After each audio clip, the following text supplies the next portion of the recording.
Bulletin में बात होगी कांग्रेस के संविधान सम्मान सम्मेलन की, महाराष्ट्र में विपक्ष के प्रदर्शन की। देखेंगे हरियाणा में चुनाव से पहले ही घबराई बीजेपी को, जम्मू कश्मीर में अनुच्छेद 370 पर फंसी मोदी सरकार को, जानेंगे SC/ST एक्ट पर सुप्रीम कोर्ट के फैसले को और बुलेटिन के आखिर में देखेंगे जाने माने कार्टूनिस्ट इरफान की किस खबर पर पड़ी तिरछी नजर।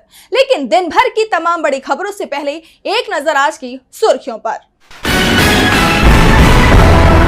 जमीन घोटाले से जुड़े धन शोधन के मामले में लालू और तेजस्वी यादव को कोर्ट से राहत, समन का आदेश टाला, अगली सुनवाई 7 सितंबर को।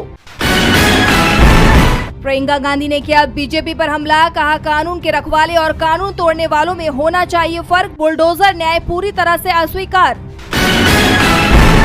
कोलकाता मामले में सीबीआई ने मेडिकल कॉलेज के पूर्व प्रिंसिपल के खिलाफ दर्ज की FIR, वैज्ञानिकों ने निकाला विरोध मार्च। और ट्रांसजेंडर्स के हकों का मामला पहुंचा हाईकोर्ट, पंजाब पुलिस ने सौंपी रिपोर्ट, कहा पुलिस स्टेशन में अलग शौचालय या लॉकअप उपलब्ध नहीं। ये तो थी सुर्खियां। अब बात आज की सबसे बड़ी खबर की। लोकसभा चुनाव में इंडिया गठबंधन, खास तौर पर राहुल गांधी ने संविधान बचाने की लड़ाई शुरू की थी और ये लड़ाई चुनाव के बाद भी जारी है, क्योंकि नरेंद्र मोदी के तीसरी बार PM बनने के बाद इस तरह की अटकलें लग रही हैं कि बीजेपी संविधान में बड़े बदलाव कर सकती है, जिससे आरक्षण व्यवस्था संकट में फंस सकती है। तो दूसरी तरफ विपक्ष के नेता राहुल गांधी ने साफ कर दिया कि वो संविधान को बचाने की लड़ाई पूरी ताकत से लड़ेंगे। इसके लिए आज कांग्रेस ने इलाहाबाद में संविधान सम्मान सम्मेलन किया। देखिए ये रिपोर्ट। लोकसभा चुनाव के प्रचार में राहुल गांधी अपनी हर रैली में संविधान की किताब लेकर पहुंच रहे थे, संविधान बचाने की लड़ाई लड़ने की बात कह रहे थे और अब संविधान की किताब फिर से राहुल गांधी के हाथ में आ गई है। इलाहाबाद में आयोजित संविधान सम्मान सम्मेलन में राहुल गांधी संविधान की किताब लेकर पहुंचे और सीधा बीजेपी पर हमला बोल दिया। राहुल ने कहा कि संविधान की सबसे ज्यादा रक्षा दलित करते हैं, किसान आदिवासी करते हैं। संविधान हिंदुस्तान के गरीब लोगों का सुरक्षा कवच है। संविधान को लागू हुए 70 साल हो गए, इसका कितना असर पड़ा ये हम सबके सामने है। राहुल ने एक बार फिर से जाति जनगणना का मुद्दा उठाते हुए कहा कि बीजेपी कहती है कि जनगणना में OBC का सेक्शन दे देगी।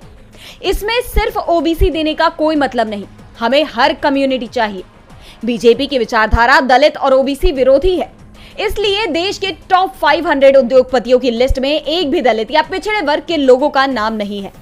मोदी ने 25 लोगों का 16 लाख करोड़ का कर्जा माफ किया, लेकिन उसमें एक भी दलित, आदिवासी या माइनॉरिटी का नाम शामिल नहीं है। इनके लिए ऐसा कोई बैंक क्यों नहीं है? हम एक ऐसा स्पेशलाइज्ड बैंक बनाएंगे। राहुल ने कहा कि रिजर्वेशन की बात उठती है लेकिन मौका नहीं मिलता, लेटरल एंट्री हो जाती है।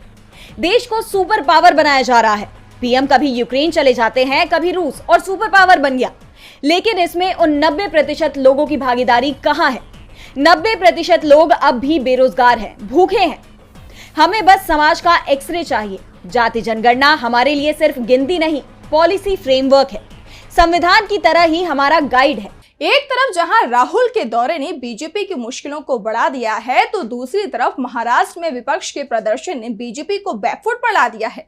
बदलापुर की घटना के विरोध में विपक्ष ने प्रदर्शन कर महिलाओं पर हो रहे अत्याचार को गंभीरता से लेने का दबाव बनाया। देखिए ये रिपोर्ट। बदलापुर शोषण मामले को लेकर महाराष्ट्र में जमकर विरोध हो रहा है। इस मामले के विरोध में विपक्षी दल यानी महाविकास आघाड़ी ने 24 अगस्त को विरोध प्रदर्शन किया। MVA दलों ने पुणे में धरना दिया।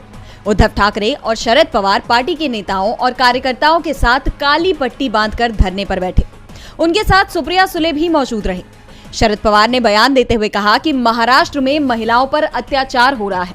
हर दिन राज्य में अत्याचार की खबर सामने आती है, सरकार इस घटना को गंभीरता से ले। वहीं प्रदर्शन के दौरान उद्धव ठाकरे ने कहा कि जब सरकार को लगा कि महाराष्ट्र बंद रहेगा तो उसने अपने समर्थकों को कोर्ट में भेज दिया। हमारा मामला पिछले 2 साल से सुप्रीम कोर्ट में है, हमें तो तारीख पर तारीख मिलती है। कल कोर्ट ने दिखा दिया कि कोर्ट इतनी जल्दी फैसला ले सकता है।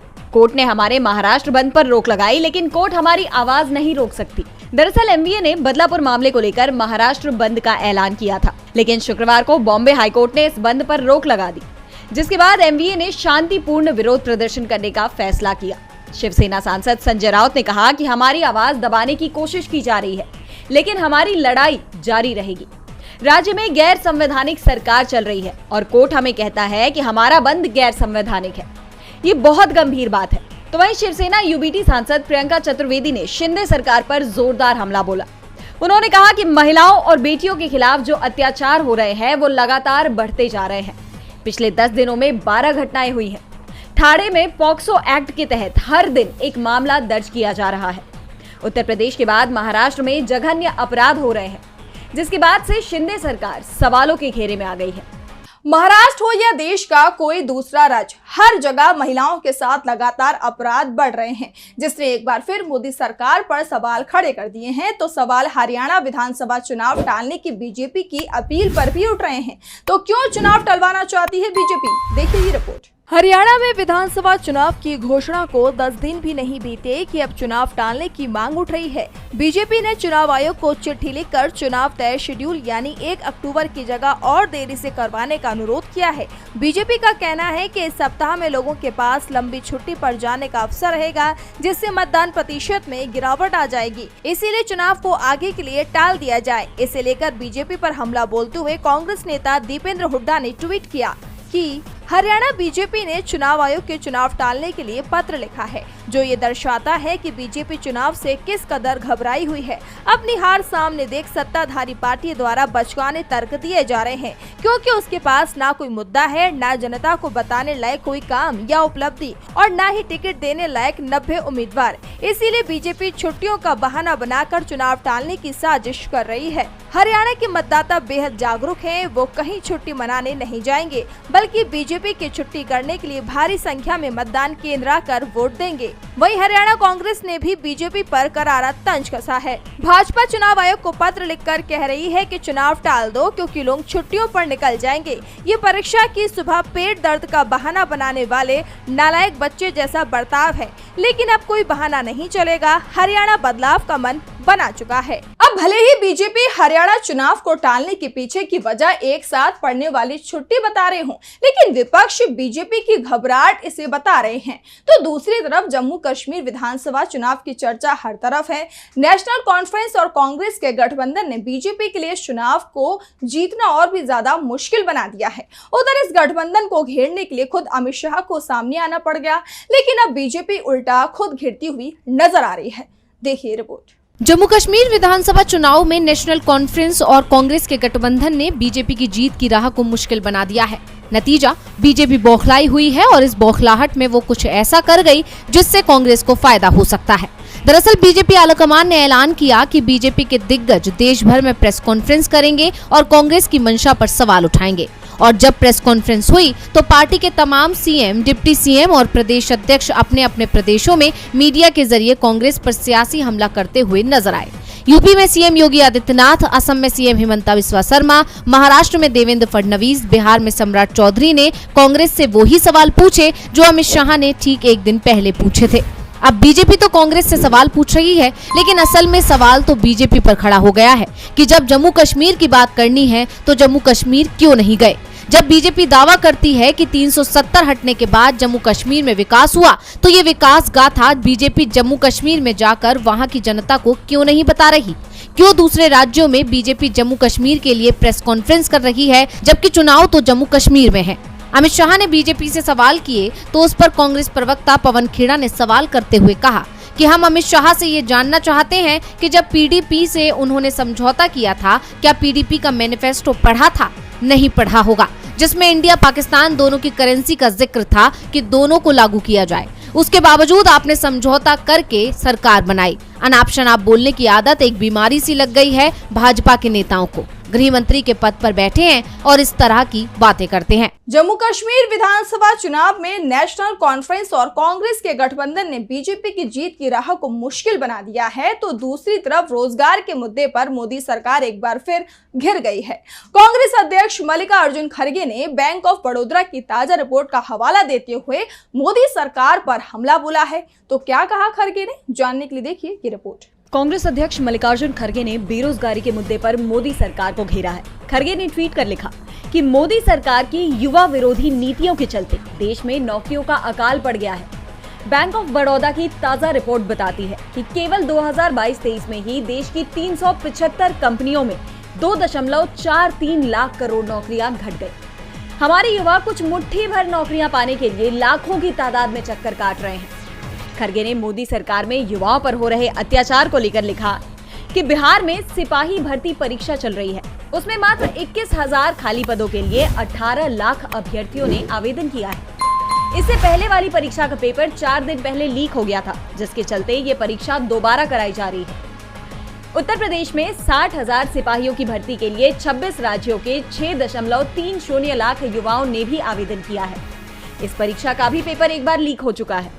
केवल जुलाई के महीने तक ही इस साल 1.24 लाख आईटी सेक्टर में नौकरियां घटी, जिसमें भारत के युवाओं को खासा नुकसान हुआ। बैंकिंग, फाइनेंस, इंश्योरेंस, हॉस्पिटैलिटी सभी सेक्टरों में नौकरियां कम हुई हैं। ऊपर से मोदी सरकार चीन को लाल आंख नहीं, चीनी कंपनियों के निवेश के लिए लाल कारपेट बिछाने जा रही है। खरगे ने दावा किया कि मोदी जी ने गलत मेथोडोलॉजी का इस्तेमाल करवाकर एक रिपोर्ट बनवाई और करोड़ों रोजगार देने के झूठे दावे किए। KLEMS के डेटा से फर्जी नैरेटिव गढ़ने के लिए मोदी सरकार ने सेंसस का सहारा न लेकर अलग अलग साल के लिए अलग अलग आबादी के डेटा सेट का सहारा लिया, जिससे वर्कर पॉपुलेशन रेशियो गलत आया।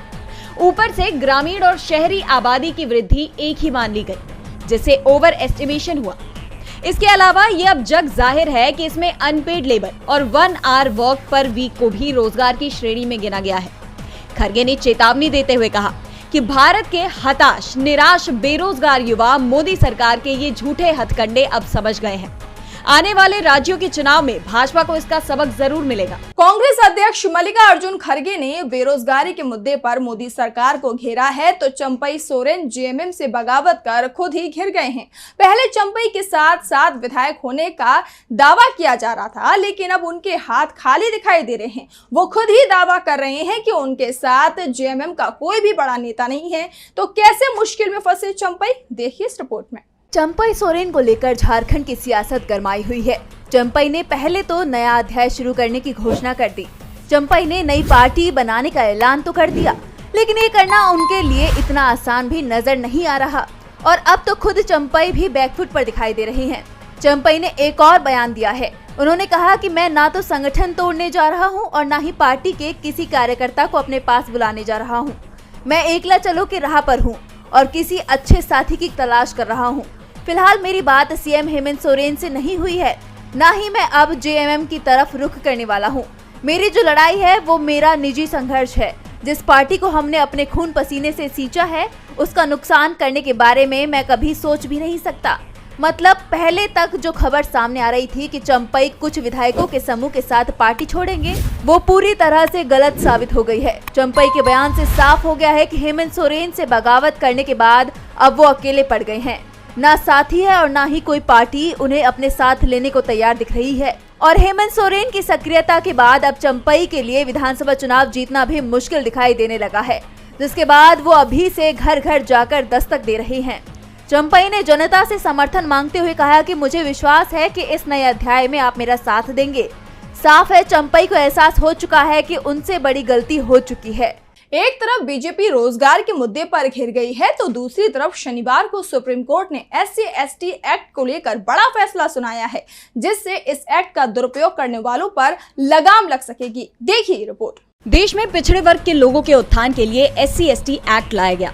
इस कानून के चलते SC/ST वर्ग के उत्पीड़न पर रोक लगाने में मदद मिली, लेकिन कई बार इस कानून का दुरुपयोग किए जाने की खबरें भी सामने आती रही। इसे लेकर अब सुप्रीम कोर्ट ने SC/ST एक्ट का दायरा स्पष्ट कर दिया है।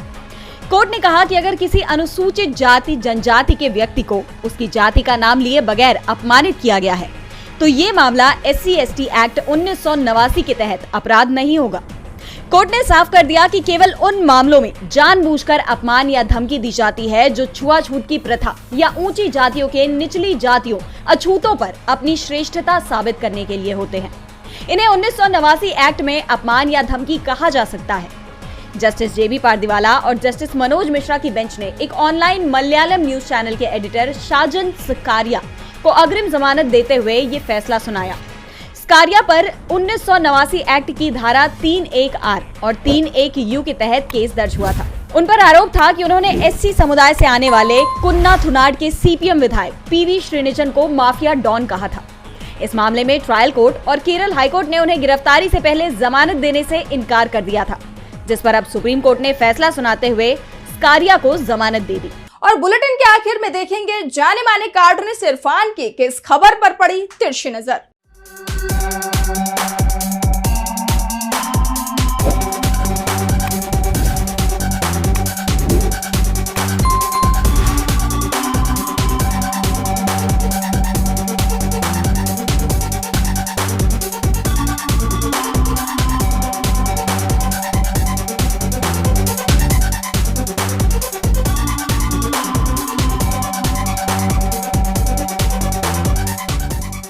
एक जानकारी के अनुसार देश में हर 16 मिनट में एक दुष्कर्म की घटना हो रही है।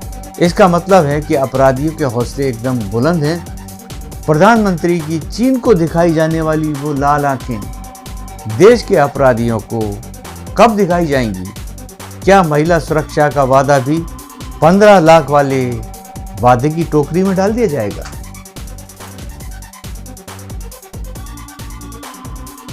आज सोशल मीडिया से लेकर आपके चलते फिरते जीवन में भी पत्रकारिता के बुरे दौर की चर्चा होती है, क्योंकि जिन लोगों पर सूचना देने की जिम्मेदारी है वो आपके लिए नहीं बल्कि कॉरपोरेट और सरकारों को फायदा पहुंचाने में लग गए हैं। विज्ञापन मॉडल को खारिज कर आप इस बीमारी को दूर कर सकते हैं और अपने नारे को बुलंद कीजिए।